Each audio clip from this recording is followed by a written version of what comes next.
Generalizing, but we can start sort of laying a foundation because, here let's say in the DMV, there are very many churches. I think Baltimore kuna churches mob sana.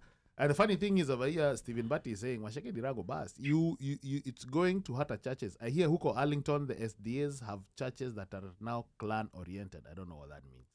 Well, I guess that they are clans. And those clans have got SDA. No, the clans within the SDA community. Kuna clans, and then each of those clans maybe has their own. That's what I'm understanding. But yeah,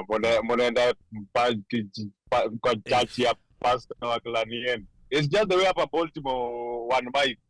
Pastor wako sana watu wanahama na pastor kwa sababu wanapenda huyu ni wa kwao ama wanamjua. Let me tell you. That's what basically it's just like we go to the pastor, where the pastor from my clan will go to that church.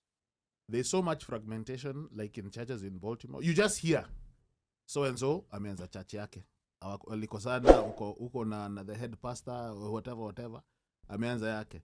The one who moves, whoever he picks as his deputy, wanakosana. Deputy anaenda kuanza yake. Splinter. Ile mbaya. Like multi-party. Bro, probably even worse. Multi-party is just like, you have like about 2, 3, maybe 3, 4, 5. 3, 4, 5. Yes. Go Kore. But usually what's a benefit, like, because I'm trying, like when we're thinking of these cults, I'm trying to think from the perspective of, like what would lead someone to take this direction. The victim or the perpetrator, the person who. Can I try that? No, I'm trying to think from the perpetrator's mindset too. Like, what exactly it's power, man. What exactly is in it for them? It's power, money, respect in their own whatever it is. It's just it because when you think about it, all these people at some point. They are in this compound. They are the ones who in that place they are the king. They can't do wrong. They are the king. They are the ones who are the salvation. But when you're killing all your congregants, how does that benefit you? You're the king and you're killing. I mean, let's go. You remember that? But then, Ali, let's take a step back here. This is radicalization. It's simple. It's the same way that they would say terrorists are recruited or any other. Right? But now the thing is, we know that religion is basically selling hope, right?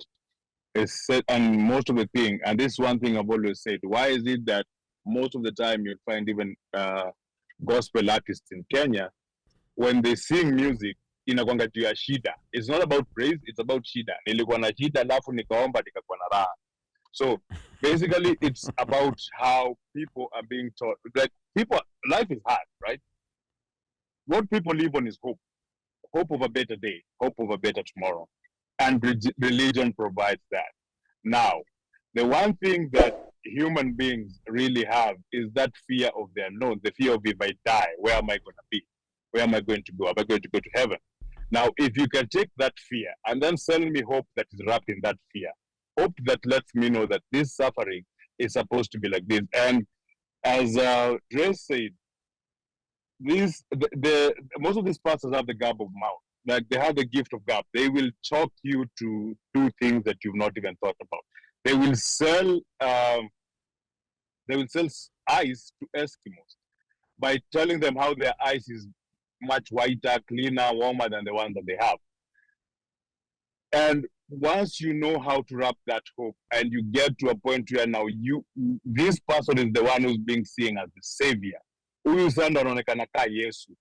is the conduit of Jesus. And they know how to wrap it up by using the Bible and using fear to make you get to that. And we end up getting cultism becoming a problem, not only in Kenya, everywhere. You remember the guy here in America, what is it, Jeremiah White, the one in Texas, the one who had people in his compound and it ended up in a bloodbath with the FBI? Koresh. David Koresh, yeah. Wasn't that Waco? Yeah, Waco, Texas. David Koresh. Yeah.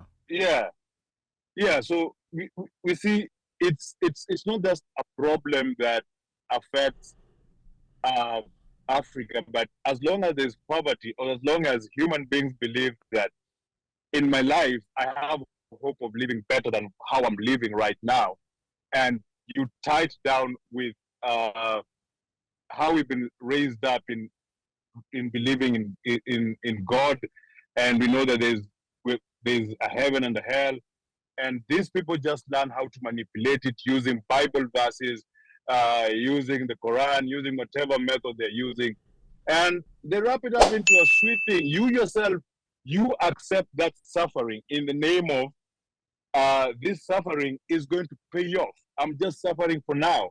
This world is not my home. It's temporary. I'm going to the land of milk and to heaven.